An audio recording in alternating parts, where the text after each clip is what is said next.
Okay, well, I'll begin now. Good evening and welcome to the Community Input Forum for the Police Chief for the City of Rochester. My name is Gary Peterson, and I'd like to welcome you. I'm the president of Public Sector Search and Consulting. The firm has been hired by the city to assist with the search process.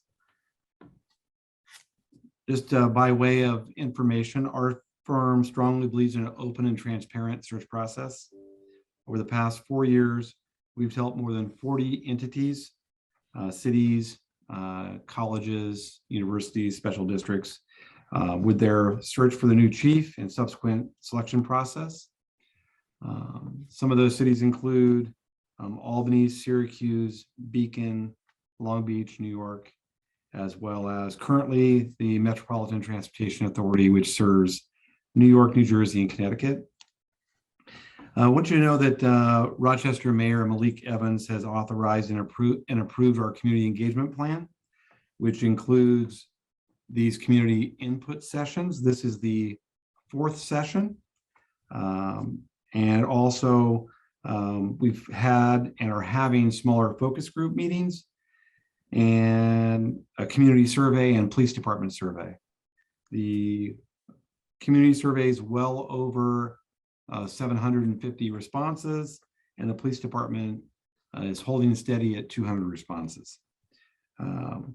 This plan provides the opportunity to hear many different voices and perspectives, and we appreciate that.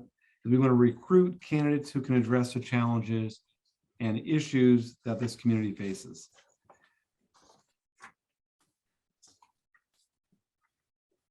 So we've done community engagement sessions many times, and one of the questions we always get is what's going to happen with the information.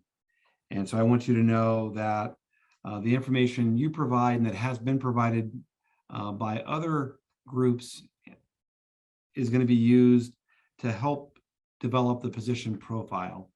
And the position profile is a written document that describes the attributes, qualities, characteristics, and skills needed to be successful in the position. It describes what success looks like to the community, and it also describes the challenges of the position. And your collective input will help shape that profile. So I wanted to be clear tonight, if you don't want to speak and you just want to listen to the conversations, that's okay. But if you do that, please complete the community survey. The link's on the city website. And before I start, I want to provide a couple of guidelines. We have a total of 90 minutes for this session, so I'll try to be brief. This is not a city council meeting where you get a specific prescribed amount of time. I'm going to be asking questions to the group, and hopefully that'll facilitate a discussion that we can have around the topics that I've already identified. So please make sure you're muted and use the raise your hand feature, or just wave and raise your hand if you don't have that feature. And my co-host, City's Communications Director, Barbara Pierce, will acknowledge you and let you in when it's your turn to share your perspective. Feel free to provide your name and where you live, the area where you live, if you so choose, or if you're a business owner, resident, or visitor. But that's not required if you want to provide your perspective. We want to hear from you. So last, I'm confident that everyone will be respectful of opposing views. Just feel free to provide your perspective, and I think we're gonna be fine. With that said, we're going to begin, and I'm going to pose the first question, and we'll start taking input from everyone. What personal qualities, characteristics, and skills do you think the next police chief needs to be successful as the police chief of the city of Rochester?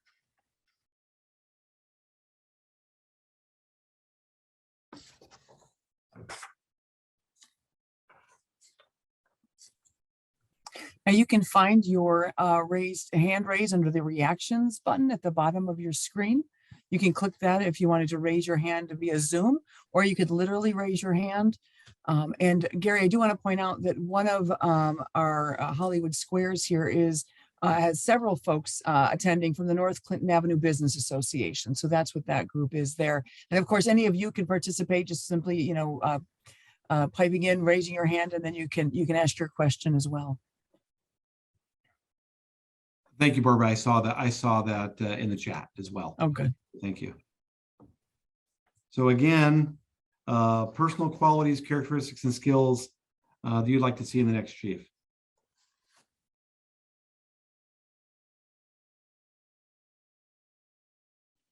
I can start it off if Great. you want to. My name is Ariana. I'm a city resident.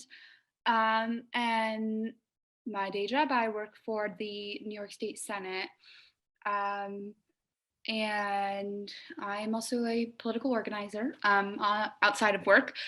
I would say that to me, it is really important that whoever is the next chief of police is a community member that actually resides in the city. I think it should be required for all RPD officers to reside in the city limits. I think that we have a huge problem, like 90% of the police officers just leave at the city at the end of the day and go to the suburbs. And so none of that really is staying in the city, and they don't relate to city residents, and they don't understand the struggles that people face in these communities because they're not a part of them. So I think that they should be required to be a city resident, whoever it is. Okay. Thank you. That's a good start, Ariana. Other I thoughts? needed to. What's that? I said I was just trying to kick it off. That's all I have to say. Appreciate that very much. Who else wants to share? Hi there, this is Mercedes Simmons. I'm over at the NSC office on Norton. Hi there. Mercedes? We have several businesses that are here, and I'm going to just step away so that he can take his mask off and ask a question. Bear with me just 1 second. Make sure you speak loudly. Come closer and speak loudly. Hang tight. Make sure you take your mask off so you can hear. They can hear it. Talk loud. So I'm representing my father's restaurant, which is on North Clinton. It's the Wang Chinese restaurant. I know you kind of mentioned the question about characteristics of a new chief. Yes. Sir. So Okay. Say, can you hear me? can you hear me properly? Yes, we can hear you. Okay, so as I was continuing to mention, so we did have a previous meeting in regards to, I guess, changes that were going to be applied due to the La Margueta, and how a lot of issues were raised in the previous meeting. And one of the issues was that parking was one of the big issues, as La Margueta kind of like blocked our business away and lead customers not being able to access our restaurant or for us to travel back and forth. So one of the things that I thought might be really helpful is that, except for kind of putting out blank promises, it kind of gives like us as as business owners, like false hope that there's going to be a change. But as years, like months progress, there hasn't been any change. So it kind of still, we're like in the same loop over and over again. Okay, so you want someone to did someone tell you they were going to do something different? Yes, they have.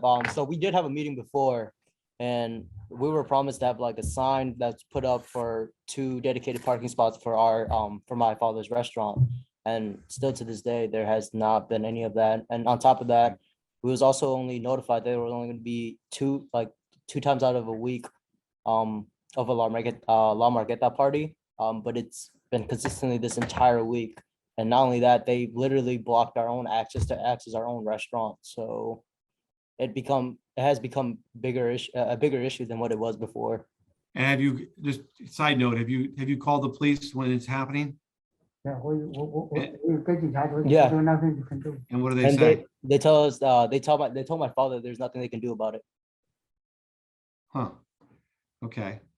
Yeah. So you basically want someone who's going to follow up and follow through on what they say they're going to do. Exactly. Right. Got it. This is also interesting information that I will share. This is a separate issue too, Gary, than just the police force. So obviously I can share that concern that I'm hearing here with the administration So- officials so that we can make sure that it's gotten to some Yeah. key people. So thank you for that. Appreciate it. Thank you. Other perspectives? Okay, what about those situations? Why they show the police or no? Do I have Yes, to show them or no need to show them? You have to show. Yeah? Do I have to show the picture or no? Good afternoon. My name is Albert.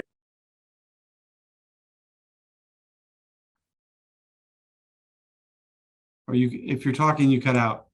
Can you hear me okay? Can hear you now. Okay. Yes, we can hear you now. Sorry about that. Yeah. Thank you. Thank you. My name is Albert Arger, and I'm the president of an association on North Clinton Avenue.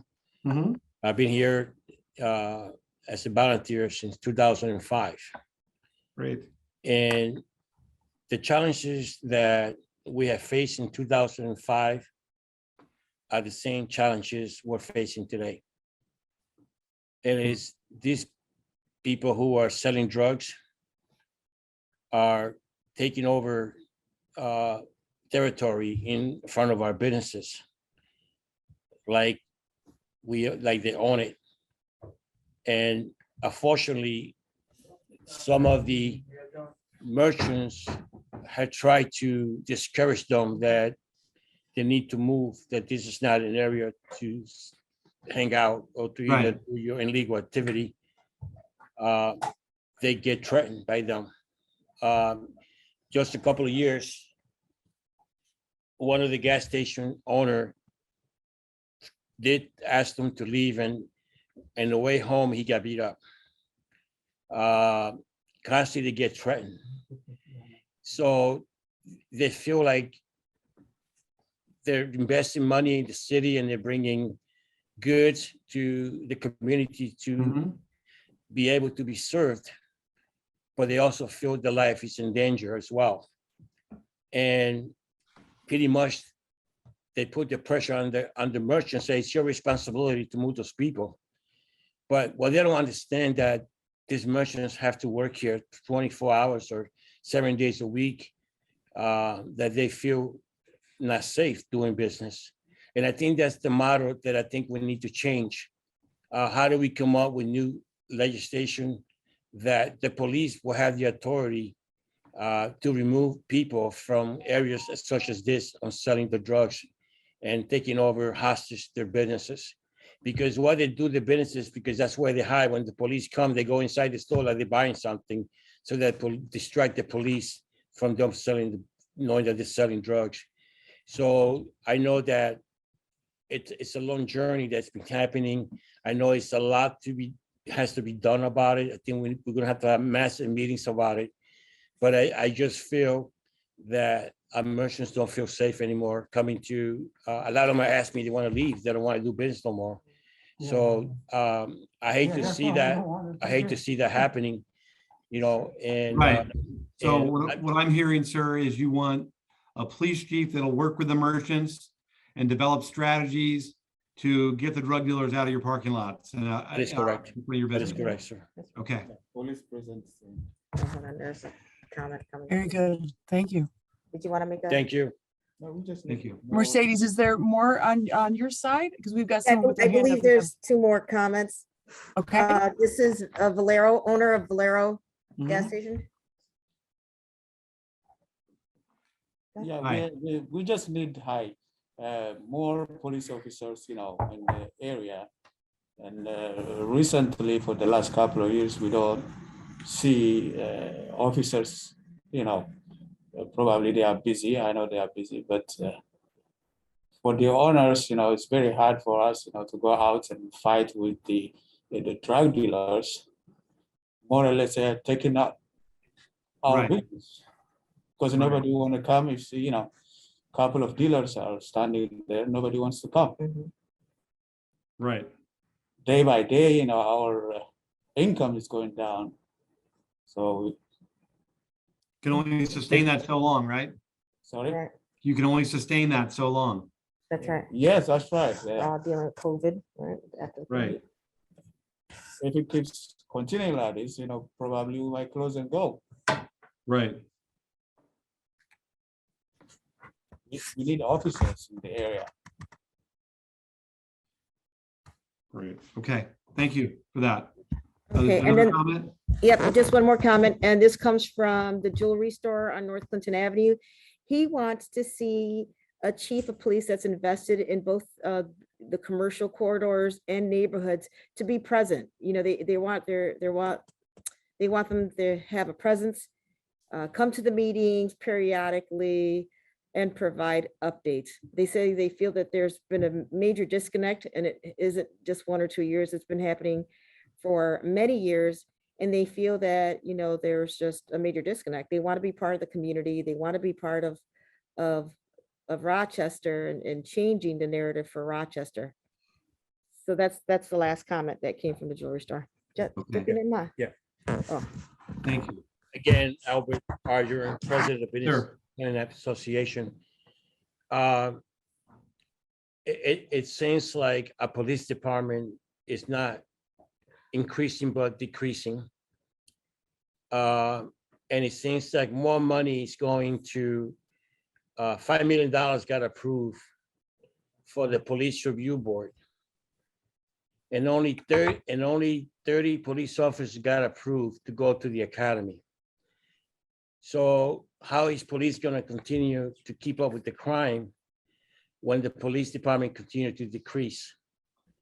So I Right. think that has to be looked at. Why so much money? Do we really need $5 million for a police review board? I think it's crazy. I don't see why so much money, when that money can go into putting more police officers in the neighborhoods and more police officers on the street. I think that hopefully the new mayor, which is an amazing new mayor, can come down and do roll calls with the police and get his police officers to have their morals back, because they feel like the city's not behind them anymore. They feel that the handcuffs are not in the criminals, but the handcuffs on them. So, and they feel like there's not enough police officers for them to handle all these calls. So what happens now, you're overloading calls into police officers, which they're Right. human beings too, just like you and I.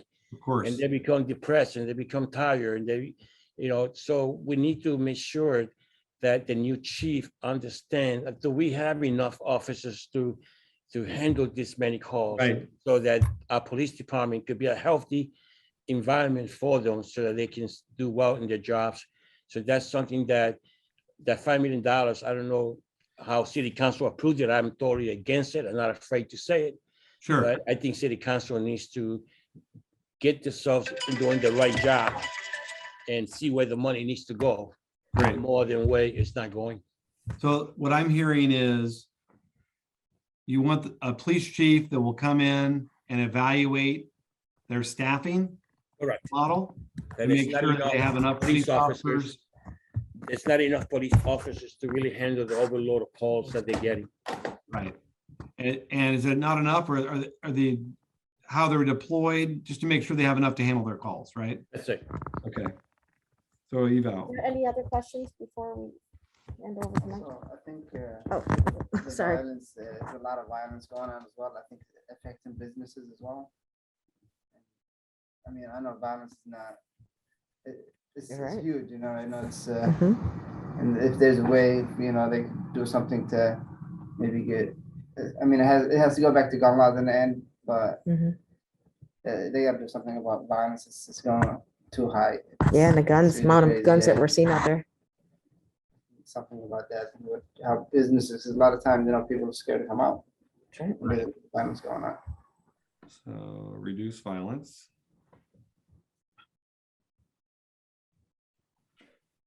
Okay. Great. Thank you, guys. Thank you very much. Appreciate you. Cliff, Cliff is up next. Hi, my name's Cliff, and I'm actually part of the group from the North Clinton Business Association. I'm a landlord in the area, in the same quadrant that most of the merchants are talking about. One of the things I would like to see in a police chief is actual, feet on the street. He should have a presence a physical presence throughout the community. You know, every so often him and police like engaging citizens, not when they're doing bad, but when they're doing good. Because I think that's the issue. Part of it is there's no connection between, you know, just regular citizens and police. And because there's that disconnect, I don't think people want to work with police because they don't trust them. And then police don't feel comfortable working with people because they don't trust the citizens when they're trying to do their job. So I think it's a twofold thing. And it has to start with, you know, them engaging citizens, you know, when things are good too, not just, you know, when there's a shooting or, you know, an assault, you know. So I would say, you know, just seeing the police chief out in the community. The last police chief I think I can recall seeing just drive through the community was Shepherd. And that was a very long time ago. So, you know, I would think that that's an important part, you know, and I think that would help to, you know, start to curtail the, you know, the violence and all the bad stuff, just because it'd be more of a presence. And they'll say, you know, police can identify certain people, and, you know, people can identify the police too. So, you Right. know, it'll help across the board, I think. So Cliff, are you saying, I hear you saying two things. I hear you saying you want the chief in the community boots on the ground, and you also want more police in the community boots on the ground. Did I hear Correct. that right? Correct. Absolutely. Okay, thank you, sir. You're welcome. Jay is up next. Hi, thank you. I think want to just echo what Cliff was saying and Ariana as well.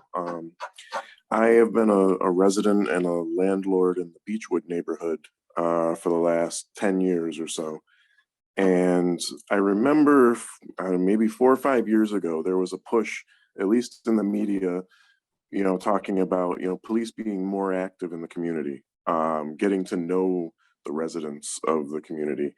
And at least from my perspective where I am, I never saw anything like that materialize. So as a new chief coming in, I would really hope that he focuses on building a relationship bond with the community, not just, you know, a police car sitting on the corner waiting to answer the next call. I would really like to see some interaction. You know, the kids on my street are all really good kids, and, you know, I don't know what, you know, their perception may be of the police, because the police are never down there unless they're called down there for an emergency. So my hope would be that that's a primary focus of whoever comes into the position. Great. So more community engagement, kind of focus on the youth a little bit. Yes. Thank you. Thanks, Jay. Simone is up next. Hello, hi. My name is Simone. I'm a resident of the city too. And I guess I'm not sure if you guys can answer this question. I have more of a question for you, but can you explain what the job description of a police chief is? Like exactly, I mean, before I'm like, a police chief should do this, but what exactly is the job description? Yes, the police chief is the department head. So they're in charge of the department, and they carry out the policies of the department, and they help make policy and help implement the mayor's vision for the city and through the police department and their efforts on the street. And a lot of that's keeping people safe and making sure there's the natural flow of traffic, so there's no accidents, that type of stuff.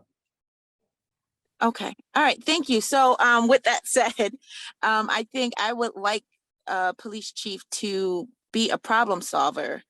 So yes, he would need to be on the streets and stuff, but actively getting feedback, well, actively seeking feedback from city residents, from his own staff as to what things need to be done. I mean, even dispatch. So I guess he needs to seek out all those different resources to come up with a better idea of what's needed. Right, And then go forward from there. right. Sounds like you just kind of described as the process of developing a strategic plan for the department.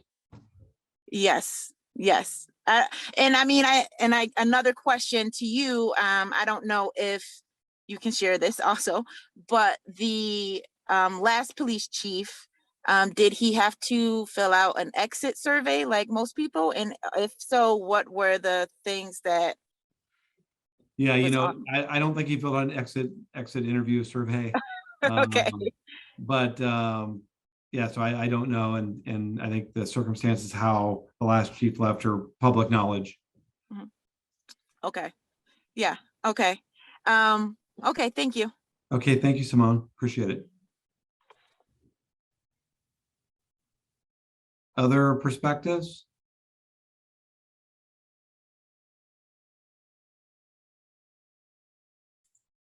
Okay, well then. We do we'll have move a on to- comment. We do have a comment, Gary. It says, I gotta change my chat situation here. Are there any candidates for police chief who have experience with programs aimed at gang mediation? Thinking of strategies that have been employed in other cities like Newark. Okay, So it sounds like yeah, someone with so, experience with gangs. right, so, well, the first part of that is, are there any candidates with the experience that's described, gang mediation, and strategies that have been employed in other cities? And so we don't have any candidates yet. So that's what we're seeking. And if gang mediation is one of the attributes that the community wants to see in the next chief, that's why we're here. So that and other things that people have talked about tonight and in the other forums. So thank you for that, though.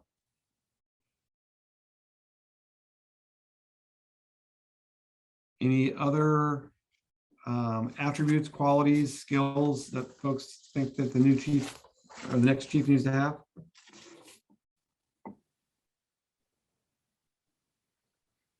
Oh, there's a couple hands went up. Yes, they did. Cheryl, you can go first. Okay, thank you. The comment about exit interviews, I thought was a really great comment.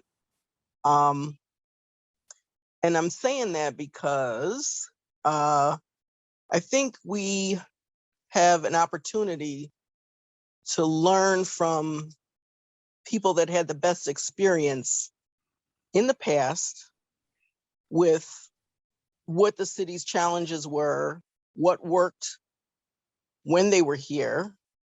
And I'm talking about not just, I'm talking about all levels of RPD. Mhm. So officers that have left, former captains, lieutenants, sergeants, anybody that thinks that they would have any feedback, any constructive, something that, because this is just crazy. I'm sorry, this is just crazy. And even though they didn't have the kind of challenges we had today, there were a lot of things that we used to do in the past that did work. Right. And I'm speaking probably 20 something years of experience in the old Goodman section when they were on Waring Road.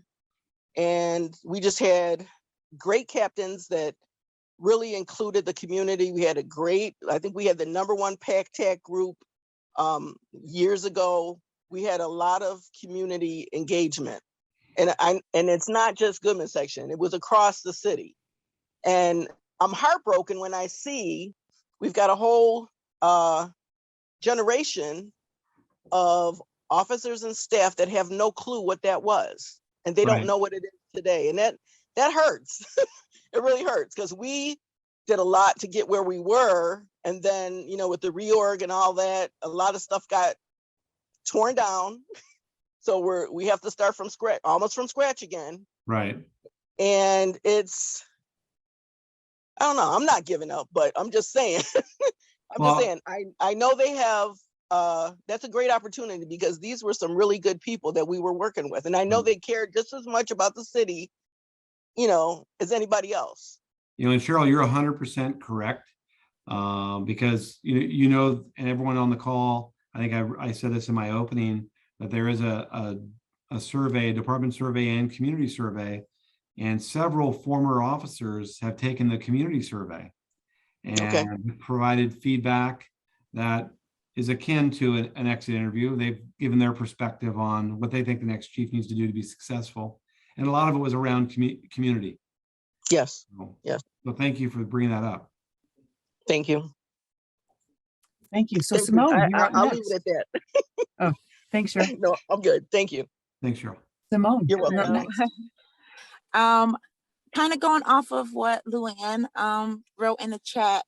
I think she brings up a good point of someone with maybe like a different background, academic background or experience background might be a good candidate, just because, I mean, I'm not sure what the typical police chief's academic background is, if it's just like criminal science or something, but someone with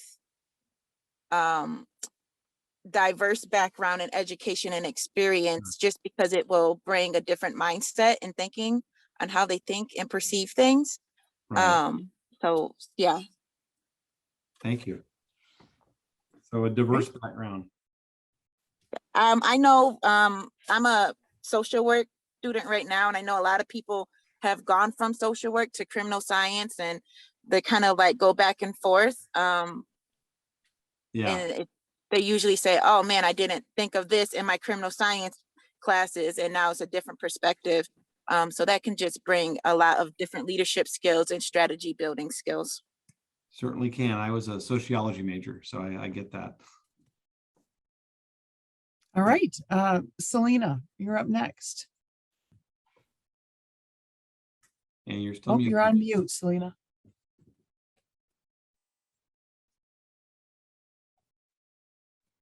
Nope, you're still muted. There you go. Oh. Is your volume up? We can't hear you. Okay. We can't hear you. So we'll move on. No, we can't. So MS, you'll be next. Oh, hi, everybody. I would just Hmm. like to second everything that Cheryl Robinson said. In our neighborhood, we had tremendous success. One of my favorite chiefs in the whole world was Jim Shepherd. In fact, he has everything it takes to become a chief, to be one. I mean, because he was chief.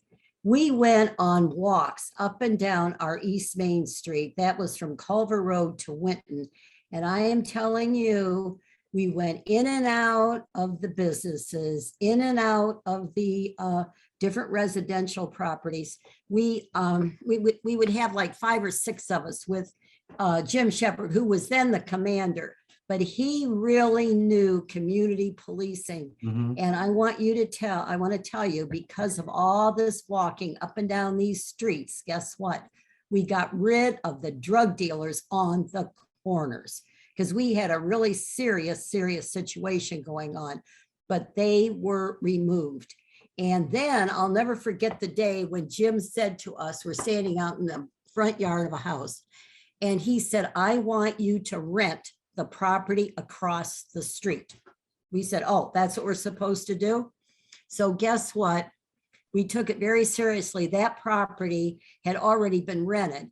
So we went down the street to another property that was to be rented. And then, of course, you know what? We had to pay for it. So then we went to our representative, who was Jim Alisi at that time. And guess what? We got a grant, and that took us through, I think, the first year, at least it was the first year. And then we still are in the predicament. We got to earn the money, because the idea was to have this place in the neighborhood where our policemen could go and either go in and have their own meetings, get-togethers, whatever they needed. They had a bathroom to use. They could go in, use the phone, whatever they needed to do. And then that all worked out great, and we still keep it to this day. And of course, the grant just got us organized and got it started. Then we realized to keep getting the money to pay the rent, we then started having our taking the money from our neighborhood North Winton Village Festival, and that's what pays the rent, the heat, and whatever else we might need, in this particular rental situation. So the police in our neighborhood, they have the code and they can go in and out of this building whatever they want to. Like if they've gotten a hold of somebody that was causing trouble, they got a place to take, Right. talk to them. That's So great. that's my theory. Community policing is extremely how to do this. All right. Great. Thank you. Selena, do you want to try again? We can see if we can hear you.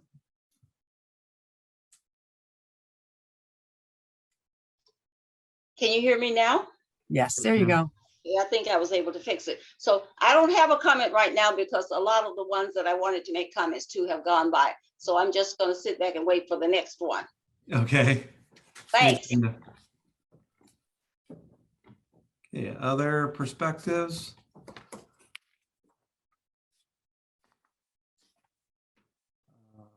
All right, Denise. Good evening, everyone. I agree with much of what I've heard. I think that community engagement is very important. In addition, I would hope that a new chief would have a comprehensive view and could actually reframe or add to policy so that, for example, those who have mental health issues, that there would be a way to address people in that particular area in a more wholesome way. Those who have safety problems, perhaps things could be addressed in a special way. Where we have specific types of problems, whether they would be gang problems, that would be a threat to the community in the area, or if there was drug dealing going on, that there would be special ways to handle those particular issues. I think we need to be broader in how we conduct policing. What do you mean by broader in terms of like solutions, innovative solutions? Yes, innovative solutions for different populations and integrated. Perhaps police would, I guess, they would learn how to escalate and de-escalate issues. Sometimes there's more escalation without de-escalation, and sometimes we need to communicate better in how we operate, whether it's with a community or even with someone who is breaking the law. Right. Yeah, understood. Makes sense. Thank you, Denise. Thank you. Of course.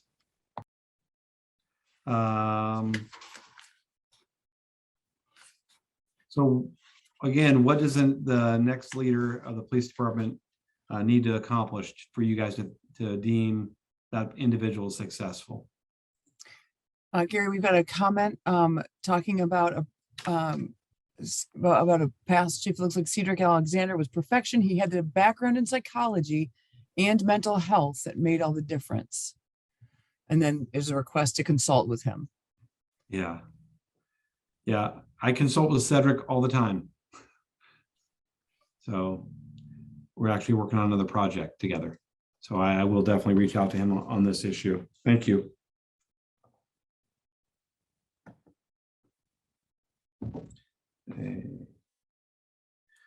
Okay, anyone else? Cliff's got his hand up again. Cliff? Yes, maybe one of the, I would say maybe the new police chief, whenever selected, if he consults with like other police chiefs of another city of like, similar demographics and, similar type of issues.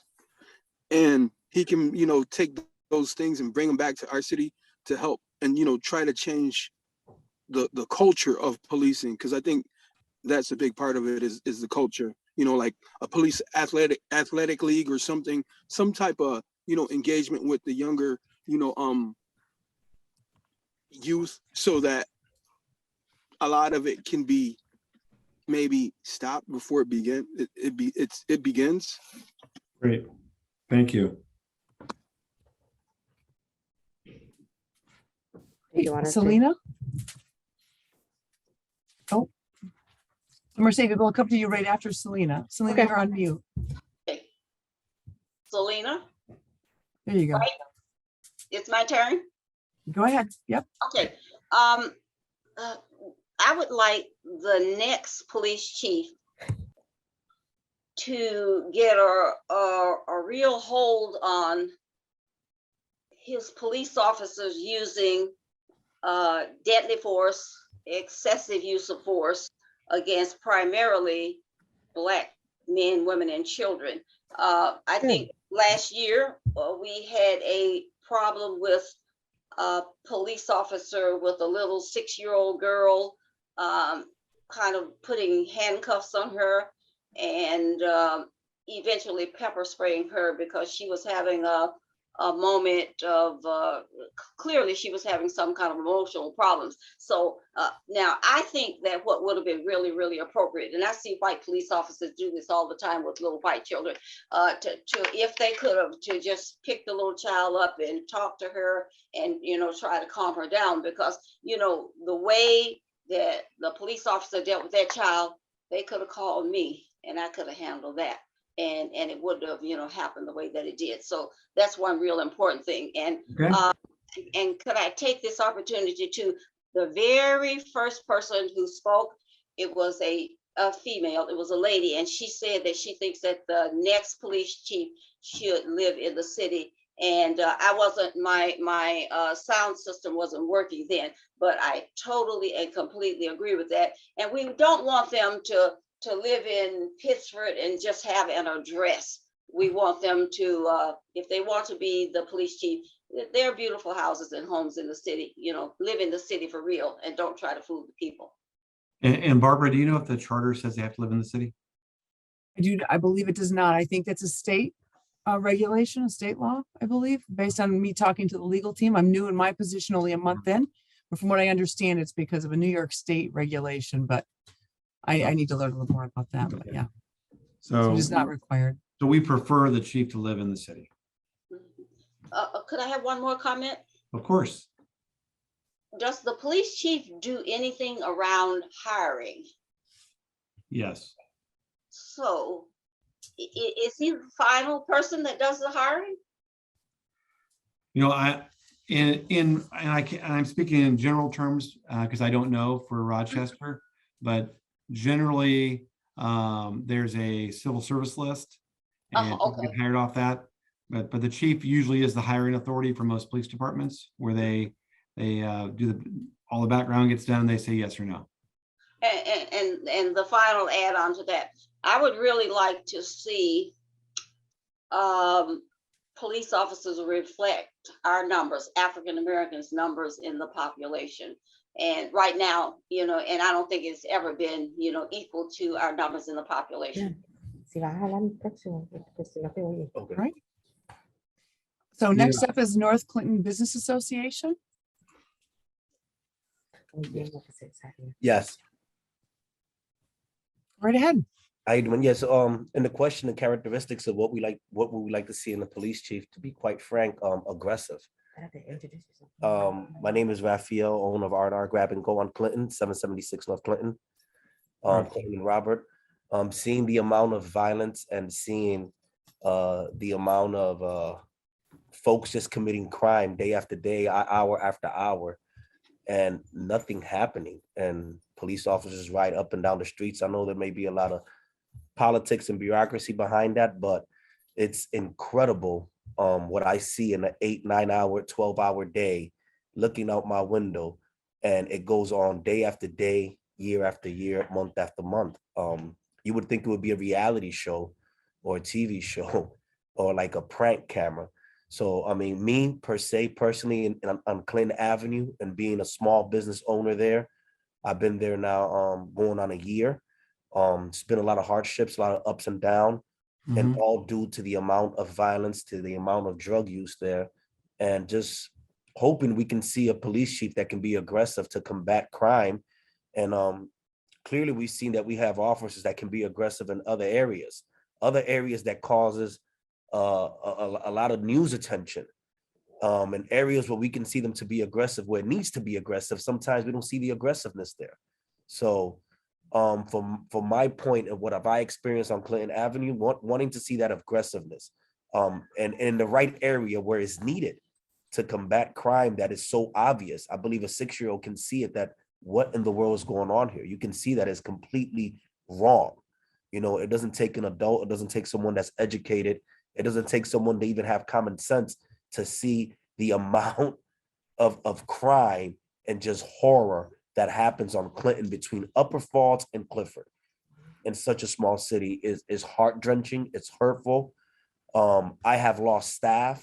I have lost family member that wish not to work with me no more, wish to not make money anymore, and they won't come to Clinton because they're horrified. I have lost customers that will not go to Clinton Avenue because they're scared of the shootings, they're scared of the crime, they're scared of the drug addicts.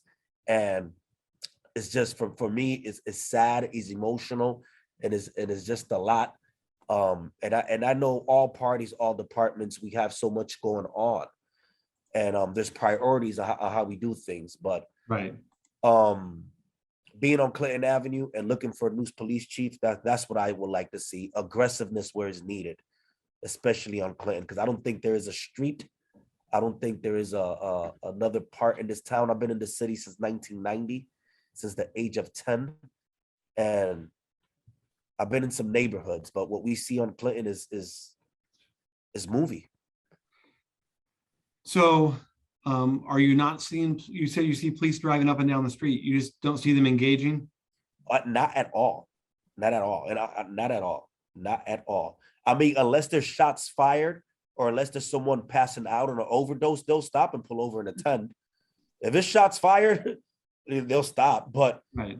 Police, I mean, hold on. We all feel that, don't we? Yeah. That's just. Yeah, unless there's shots fired or unless there's yeah, or an overdose. Today there was like 2 overdoses over there and they pull over. There's a car chase they're engaged in and they're running down Clinton. But there's people standing out on the corner, standing on the blocks. I mean, I see guys at time coming to my store every time with guns on their hips. Just weapons out in the open? Out in the open. And they walk out daily. Normal. Guys riding motorcycles with a gun in their back. Like you would think, like, where's the cameras? Is they filming a movie? Is this a prop gun? Are you for real? But you know, the amount of offers is not there. And sometimes you see the hand-to-hand action, the fighting. You can clearly see something is happening. I don't know what is the law, what happened before an officer can be like, hey, something is wrong. I'm about to go attend to the situation, you know? Right. I don't know that far why they can't. But it get really frustrating. It's really frustrating for me. Yeah. I think it's more frustrating for him. Yeah. He Right. gets the butter. He gets the 100% of it where he's at, and you know, to see nothing happening day in, day out, and for things to get worse is really bad. I mean, the last time we spoke and we tried to do something, is paying an officer $80 an hour, $79 an hour to stand in front of our businesses to see if they can just leave. Once the officer leave, then they come back. But We didn't get an answer. and we didn't get no answers to that. And we was to the point we wanted to, you know, do a lot, but it's get frustrating. Reaching out, trying to get some things done, and nothing happens. And you know, being business owners and attending to the community, seeing our customers going to other places. Right. My customers telling me, hey, can you do a delivery? Can I'll see you when you close, or have the food ready and bring it out to my car because I don't even want to get out. You know, those are the things that I'm getting from my customers. You know, and it's heart-wrenching. Yeah, that's no good. So you want someone who's going to address those issues. Mhm. Yeah, and somebody, who look after the city where the problem is. It's not the suburb, Right. And I know is there's when I say address those issues, someone that's aggressive in those issues. I know there's an issue that can be a long-term fix or fix that can take, we can go into so many different ways of how we can address this issues from home, from schooling, from generation. And we can go into some great discussions and conversations here. But me personally, I'm just looking for a quick fix for the issue to be addressed, at least for the 12 hours that I'm open. And then we can also address it for a long-term fix. Right. If we go into the long-term fix and what we can do and where can we start and that's all great and fine. But what can we do to fix it for the 12 hours or the 10 hours that we're open? And then we also address the long-term fix. I don't want to make it too complicated. Right. Get too political with it. So what can we do to stop crime and violence on our street in front of our businesses so we can actually run a business and be supported by the community? Yes. Quickly. Yes, sir. Got it. Not over 10 years, a 5-year project or a 3-year vision. Right. What can we do and how can it be done to be more assertive? And quite frankly, what can we do and how can we be done? And how can we start in 3 weeks? Something along those lines. Okay. Thank you, sir. Thank you for listening. Of Thank course. you. Courtney has asked to share some thoughts. Yeah, thank you. I was going to speak about the question of ethics, but I want to follow up with what the gentleman was just saying. I think I heard him say something to the effect that police officers don't really get out of their cars.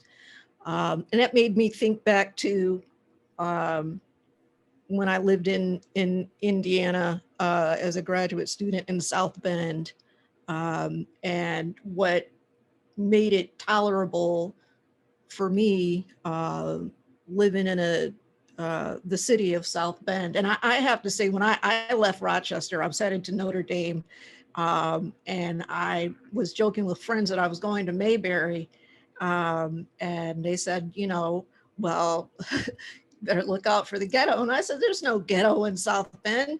Well, I got to South Bend and wound up living in a ghetto. But the thing about that was I met a police officer almost as soon as I moved in. He was parked in his car at the end of my street. He spoke to me. I spoke to him. He said he didn't recognize me. He saw me moving in. You're new here? I said, yep, I'm new, headed to Notre Dame for graduate school. And he gave me the direct line to dispatch for South Bend PD. Right. And that was the beginning of my relationship with South Bend PD. I can remember getting to know officers by name, so I knew who was patrolling.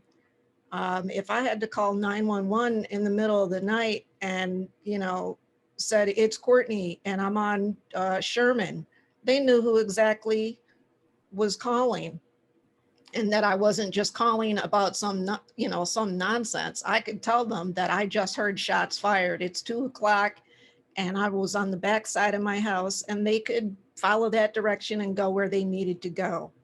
I have police officers just, walking up and down the street, speaking to neighbors. I met a gentleman, his name was Sergeant Jones, who stopped out in front of my house to admire the fact that I had my lawn nice. I kept my lawn nice, I kept my Right. house nice. And it was good to be able to contact people. I ended up meeting the chief of police at the time. If I remember correctly, his name was Chief Ruskowski, who also gave me his direct line. And when I had a hassle with something, I could call Chief Ruskowski, or I could call for Sergeant Jones. There were other sergeants that I could call. And from getting to know them, got to talking with people on my block, and we decided to start a neighborhood watch. Right. So there was that kind of relationship there. And Courtney, you're describing community policing, right? Community Where- police, Where the and police engage the community, there's a Right. dialogue, there's, some mutual benefit there. They're there for you, you're there to assist. If there's something going on, you call the police, right? And you help. exactly. And it's not just call the police. It was, they know me, they know where I live, they know my character. I know them. I know that I could trust them. If I ever had a run-in with a bad officer, which I had a run-in with an officer who pulled me over and was profiling me. I guess I was driving a car that he didn't think that I should be driving. I had groceries in the car. I had a Notre Dame theology department fleece on, and he asked me if I had a gun in the car. Man, I got groceries in the car and I have a theology fleece on. You think that I just, robbed the grocery store? It's pretty silly. And I, told him, if you want to know about my character or whether or not I have weapons, ask Sergeant Jones or ask Chief Ruskowski. And Chief Ruskowski later personally apologized to me and made it clear that, I'm not going to lie. We have some knuckleheads on the force, and, that person is going to get a talking to. I apologize that happened to you. And it never happened again for my duration there in South Bend. That's not really happened here in Rochester. I've had to make an effort to communicate with police officers. I've had to go to police officers. I've never had anybody come up to me and engage me like that here in Rochester. The other thing that I wanted to say as far as a new chief of police is, my personal interest is in ethics. And so I was thinking about that and happened to come upon the website. I think it's what the Association of Chief of Police. And it was talking about the adoption of a law enforcement code of ethics. Mhm. And I started reading that code of ethics, and I thought, man, if policing actually reflected what this code of ethics states, a lot of the things that folks have talked about here tonight wouldn't be an issue.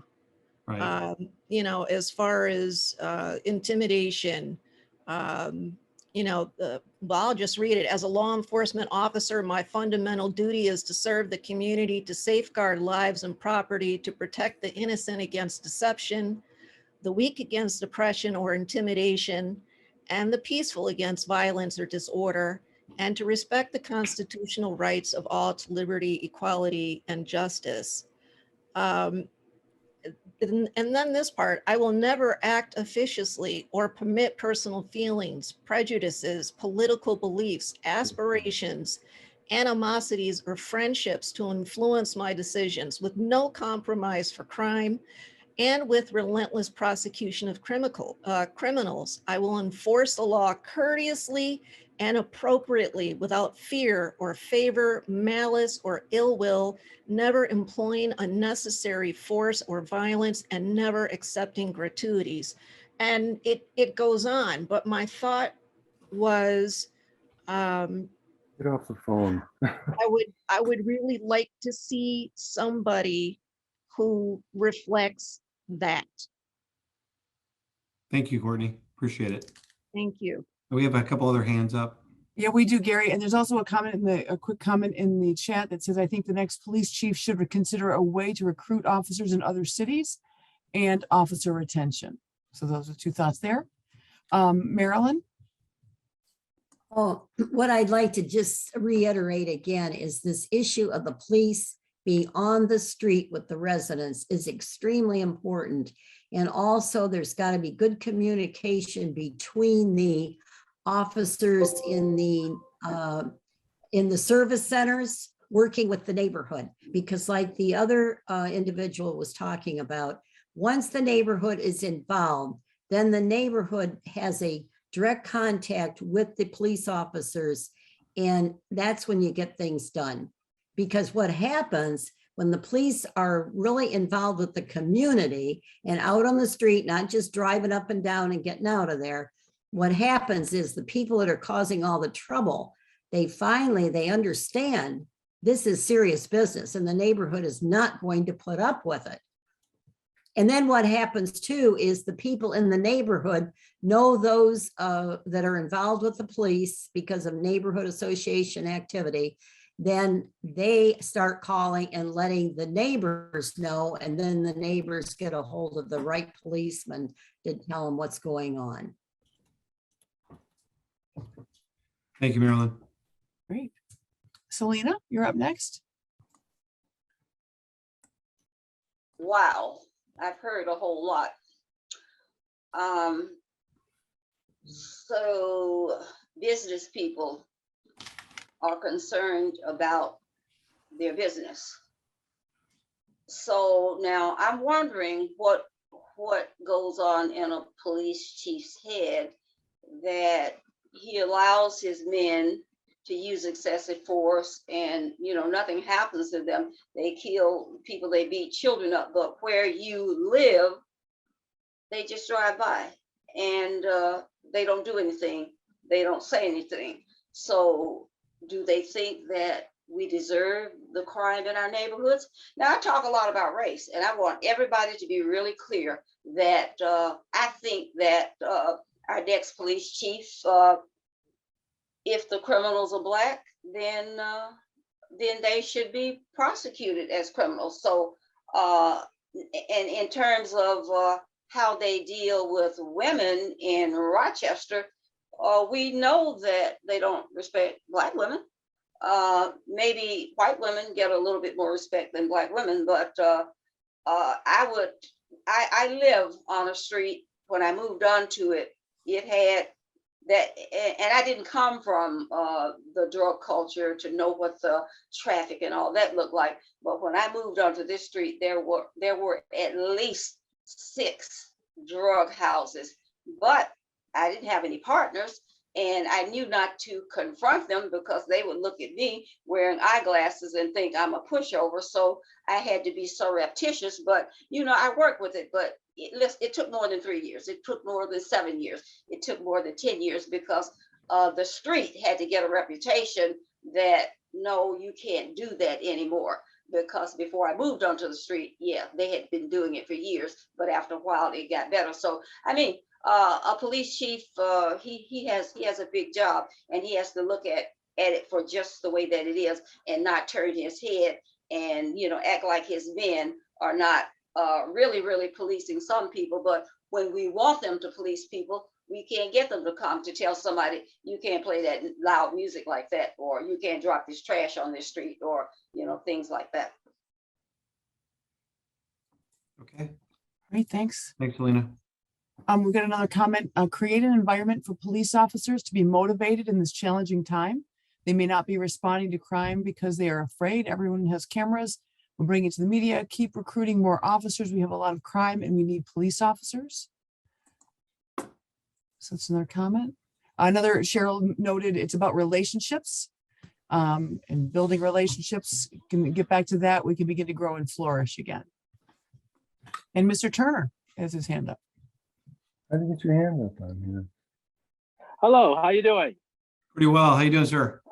I'm doing fine. I just wanted to share a story that happened to me. I was coming out of Wegmans on East Avenue, and a police officer who happened to be white stopped me, and I happened to be eating an orange, stopped me and asked to see the cash receipt for the orange I was eating. And once I showed him the cash receipt, he didn't apologize. He didn't even make an effort to get to know me or to have a discussion to me about why he stopped me. And so the police chief has to really take serious this whole idea of community policing, not only in, you know, white areas, but also in, you know, Black areas. But it has to be done in a way where police officers are always seeking to develop relationships, at least letting people know what's going on if they have a concern. And again, all I had was just a small grocery bag and eating an orange, and he automatically assumed that I must have, taken this orange. I don't know why. And even though I went and I had to be driving my Mustang, I got to my car, he still approached me as if I was a thief. Did not apologize, did not even make an effort to help me understand his reasoning for why he did what he did. Right. That's bizarre. And How long ago was that? About a year ago. Yeah. And I followed suit, and I did go to Wegmans, and I thought maybe Wegmans had made a mistake and called police or something, but they did not do that. And I did talk to a lieutenant who was overseeing the area, and we tried. I didn't get his name, I didn't get his badge number, but I know about this. but I never got any feedback, about, and again, the lieutenant was nice about it, and he was willing to listen to me. But again, and I even said that I would be willing to talk to the people that he was overseeing, just to let them know what I had experienced. Because I think if you're going to have community policing, you have to be willing to listen to the community and be willing to take advantage of teaching moments to officers who are doing this type of just, again, discriminating against people based on color, that there's at least there's a beginning of a discussion of how to better address these issues. Absolutely. And for me, I'm 70 years old. I'm going out of the store. It's like, it doesn't matter how old I am. They just assume that somehow I must be stealing something. And again, I'm not saying that older people can't be stealing things, but again, it was just all he saw was a black man. You kind of wonder what would happen. What would happen if you didn't have a receipt, or you didn't get the That's receipt? right. How many times have we thrown a receipt out as we walk out the store? All the time. Thinking that everything's okay. Yeah. Now, if I didn't have a receipt, and again, what would have happened? And then you can see how this could have escalated to something that was never meant to be. Right. Absolutely. And so and fortunately, I didn't get an attitude. I just tried to work with him. And then I did. As he walked away, I said, "Did you stop me because I'm black?" And he didn't say anything. He just walked away.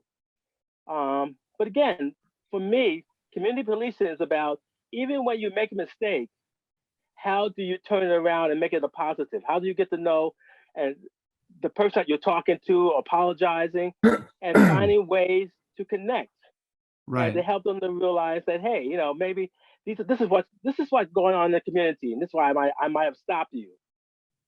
Right. And maybe he saw somebody. Maybe I looked like somebody else. I don't know. Well, and Mr. Turner, you're describing, if you would have had that dialogue, that would be what's called, and what's being taught now is called procedural justice, right? Yeah. Where you're providing voice to people who have concerns. And if I stopped you because you had an orange and asked you for the receipt, and you asked a reasonable question, hey, why'd you stop me? Oh yeah, somebody over there said you walked out without paying, and maybe somebody was mistaken. But if you would have said that, you would have had a different feeling for the person, right? Yeah, and I would feel that he was also looking out for me as well, right? And wanting to inform me about what's going on in the neighborhood. Right. And so I think that's part of community policing, is about creating a dialogue in which people can share their concerns, share their feelings, and even say, and be open to saying, having a person share, as a black person being stopped for no reason at all, how I felt. Yeah. And to at least help him to begin to realize maybe there's something going on with me that I need to self-examine. Right. To make sure that I am not, overstepping my bounds. Because that could have been a good feeling being pulled over for no reason. Yeah. Yeah. And again, I think community policing is about using every moment as a teachable moment, so that both parties can learn from their experience.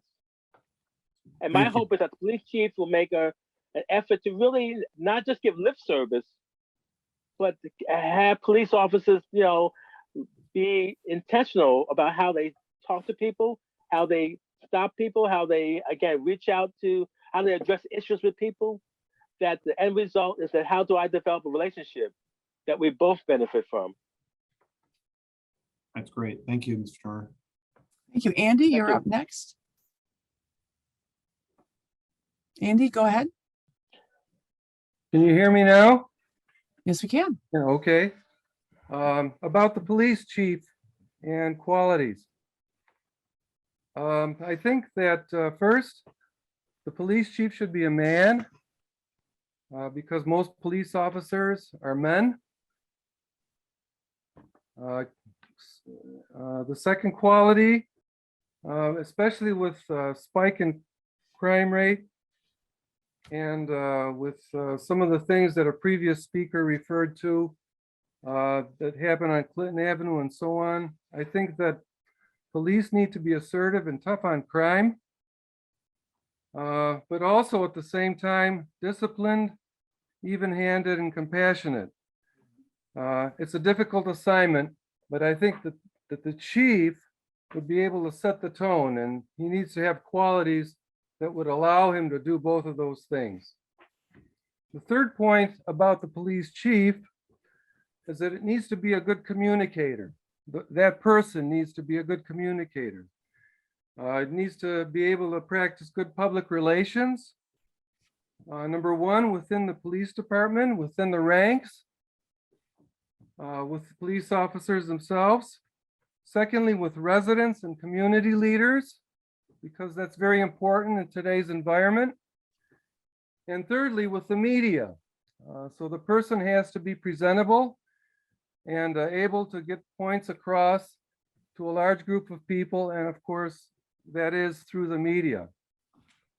Now, that's all I have about the police chief. But since this discussion has also widened and many speakers have been talking about, you know, how to reduce crime and how do you do that and stuff. And you see police driving by and they don't stop by and interfere in certain things that are going on. I would just like to add one more point. And that is, if you want to deter big and serious crime, you have to address low-level crime, or at least what's referred to as low-level crime. And that means when there's unruly behavior, when there's loud noise, when there's fireworks that shouldn't be going off, these things need to be addressed. And that doesn't mean that you arrest everybody that's doing these so-called low-level crimes, because they're really, actually, they're not low-level, they're quality of life issues for us residents. But what it means is that a police officer, for instance, could stop and talk to somebody who's playing loud music in their Thunder car, for example, or somebody doing something other unruly in a neighborhood. When you bring attention to that crime, even if you don't arrest the person or charge him with anything, you've already brought attention to the issue. And of course, sometimes it does require police action. But anyway, the point is, if you want to deter large level crime, you have to address low level crime also. Thank you, Andy. That's all I have. I understand. We totally get your point on that. I'm not sure everyone agrees with that. And I do want to point out to everybody else that in this recruiting process, it's against the law to discriminate against candidates based on their gender identification. So we will be recruiting both male and female and candidates to the candidate pool. And I mean, people have different perspectives on what they think that means in terms of communication skills. I mean, I'm sure my wife would think women are better on that. So with that having been said, we'll move on to the next person who has their hand up. North Clinton Business Association, and I did see your hand up. You were up next, so thanks for figuring that out. That's you. You just have to unmute. Thank you very much. My name is Oki Ipezi. I work for Action for Better Community as a street manager. Sir. And I also serve as the city street liaison for the business corridors in the Northeast. And I provide technical assistance to the businesses and the Northeast Corridor and the business associations in the Northeast neighborhoods. I also advocate for them. Okay. So what I'm going to give to you will be in a bullet and summarized form, which reflects, or should I say, the comments or feedback I get from the people I assist. Okay, I want to make that clear. Yes, sir. Number one, they expect the next police chief to have a good knowledge of geographics of the city of Rochester, a good knowledge of the politics in the city of Rochester, a good knowledge of the social vices, community, neighborhood, and the incessant crime rate in the city of Rochester. A good knowledge of the economic situation, particularly in the Northeast, where they have the highest concentration of the poor. And that affects investment in the Northeast in terms of security. The next police chief should also have a good knowledge of the religious groups in the city, how to communicate with them, and to be a good communicator. Earlier, somebody said aggressiveness. Yes, it is mentioned in this case. And the next chief should know how to be a good relationship builder. So I just summarized it. And if you want me to break it down, then we are not going to leave this place till tomorrow. No, that's very good. I appreciate that. Those are all things that other people on this call and previous calls have also identified as priority issues for the next police chief. So thank you, sir, for that. Very appreciated. There is a comment in the chat. I'd like to see the new chief review the criteria for joining the force. Are new recruits socially, emotionally, and psychologically fit? What kind of background checks do they go through? Education. Seems like many officers are on their force for the wrong reasons. And then Selena has her hand up. Okay, I'll be quick. The next police chief has to be thoroughly immersed in race and racism. And I just wanted to make a comment to Mr. Turner. What he experienced when he came out of Wegmans is called racial profiling. And it doesn't just happen in Rochester, but racial profiling has a long, tortured history. And I think maybe one of the primary places that it is practiced on people is on highways, because, you know, we are clearly visible. They stop you and you get a little bit upset. You know that you're not doing anything, you know, really criminal or illegal. Then you're on the ground and then you could get killed. But the last thing that I will say is that I'm glad that you were able to keep your cool, because now, you know, by watching TV, that if you get out of line verbally at all with a police officer, not even physically, that, you know, you could end up dead. So we see that a lot on TV. So everybody ought to know that, you know, that is the case. And and in the case of what I have experienced as a Black woman, whenever I've had to deal with police officers, I can't act like I have any intelligence at all when I talk to them, because that's a turn off. And you say the wrong thing, they escalate on you, and the next thing you know, they're flipping around on you and just about ready to arrest you. And that's it for my comment. Thank you, Ms. Boyd. Appreciate you. Okay, so I have one last question. You know, I'm sure everyone knows that Mayor Evans is the hiring authority for this position. I think subject to confirmation. Is there anything else other than what we've talked about and what you've heard, or if you were in the other sessions, that you would like Mayor Evans to consider when he makes that appointment of the next police chief? Anyone have any comments on that? We're down to Selena our. has her hand up. Go ahead. You're on mute. I would like Mayor Evans to know that he should not be considering, and I know that he is, and politically he has to look this way. He has to say that he's considering people inside and outside the department, but he should not hire anybody or elevate anyone from the current police officers, because we have too many experiences with them. And Mayor Evans knows that they have been used excessive force, and they've used deadly force, and that they have used force on 6-year-old children. So I want him to know that he is not being true to people who voted for him if he promotes somebody, because he's promoting the people who have done all of the illegal, dirty stuff to us, and they've gotten away with it. And so I would encourage people that if you see him promote somebody from within, know one thing is that he has sold out to somebody else. That's the one Ms. little Boyd, thing. I'd like to I'm going to push back just a hair on you, not a ton, but I'd like to make a comment.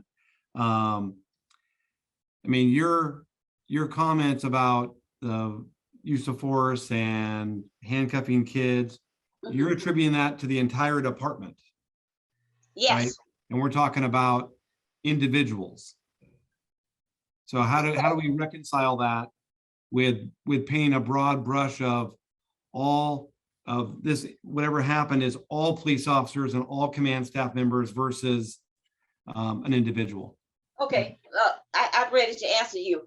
Daniel proved, I saw, and I've said this before, I saw 4 people standing over in the dark while 2 people put a spit sock on a man who was having an emotional breakdown. So as far as I'm concerned now, if only one person put the spit sock on Daniel Prude's head, everybody there who looked. So I am aware, I'm not so ignorant that I don't know that I painted a broad brush, but I choose to do that based on a lot of looking and history and things that have gone on in the past, because you see, some men would not, some police officers wouldn't act that way if there was somebody to say, man, are you crazy? What are you doing? You better get yourself together. That's your racism coming out, or that's your misogyny coming out, or whatever. So yes, I did paint with a broad brush, and I know, and I'm well aware of, like what I'm saying. And I wasn't questioning your intelligence. I know you're a smart woman, but what you're saying is, what I take from that is, you don't want someone from that culture. Is that right? I don't want anyone who is currently a police officer to rise to the rank of police chief. Okay. Because they don't like us. We already know that they don't like us. So why would Mayor Evans give us somebody who does not like us? Okay, all right. Except if he owes somebody a political favor. Yeah, well, thank you for that comment. Thank you. So there's a chat comment, preferably someone with personal ties to the city of Rochester, has been and then the chat, and then Mr. Turner has his hand up. Okay, let me also share that after that event I had with a police officer outside of Wegmans, I had a meeting with another police officer who helped me to put my car seats for my granddaughter into my car, and I was able to have a conversation with him, and he agreed with me that what was done was not appropriate. Right. So I realized that you have to look at each individual, and my whole thing is, how do we help to ensure that all individuals, those who need help, get the help that they need to be better police officers. And the other thing is that I would like to have Mayor Evans, have someone who's coming with a sense of creativity, who's looking not just to do what has been done, but looking to interact with the community to find creative ways to improve the community, so that the person should have some creativity, should have a sense of being able to look at new approaches that have been done already in America, in the United States, but other approaches that they might feel that will best fit the needs of Rochester. Thank you. Thank you for that. And Marilyn has her hand up. Yes, I'd like to just make a comment. I know in the neighborhood where I live, we have an incredible amount of shoplifting. And today I had a very embarrassing situation myself. I was in the Dollar Tree at the checkout, and all of a sudden the cashier said, are you buying those cards? It happened that I had red envelopes ready for Valentine's. They were in my purse, and they were showing because I was getting ready to go to the post office next to mail them. So I pulled them out because he was as much as saying, are you stealing those Valentines? Right. So I pulled it out and I showed him, I said, the stamps are on, they're all addressed. I bought these 2 days ago in here, and now I'm getting ready to mail them. So then he was okay. But Right. this shoplifting is so bad in these stores. I hear it all the time when I go to CVS, the Dollar Tree. It goes on and on with this shoplifting. They've got a serious problem. Lots of money is being lost. And the big question is, why does Wegmans have to have police officers in those parking lots? It's gotten really serious over there. I have a friend who was trying to get her groceries into her car. She was knocked down. The purse was stolen. She had fractures in her arms, her shoulders injured, ended up in the hospital for a long time. And of course, Wegmans, there they are. And I'd like to know who's paying for these police officers, because it is private property. But I know Wegmans has a serious problem as well. CVS, Dollar Tree, everything around here with this shoplifting. So they really are on guard. And I got it myself today by a business person. I can assure everyone that Wegmans does pay for and any organization that has police officers on presence is paying for that service. Right. So taxpayers do not pay for that. So I just want to assure you of that. I was hoping that was the case. That's the case. Yeah, right. But it is a serious problem, the shoplifting. It sounds like it. Wow. It is. It is. Great. Well, we're near the end. Does anyone have anything else they want to share before we go?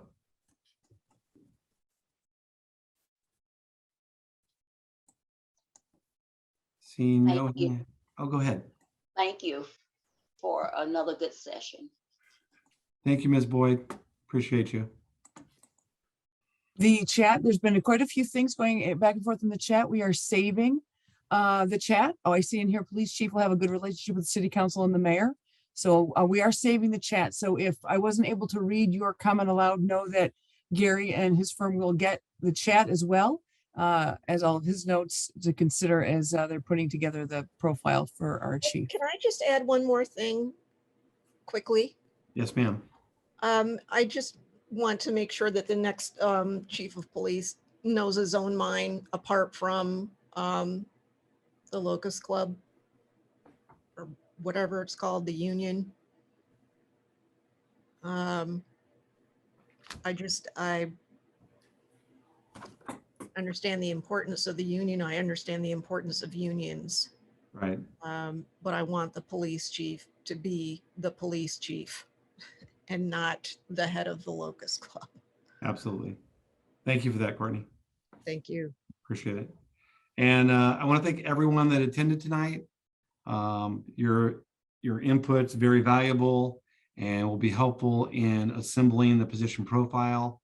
I want to thank everyone and thank you and have a good night. And thank you, Barbara. Thank you. Have a good Thank you, night. everyone. Good night. You. Okay, Good thank you, night. thank you.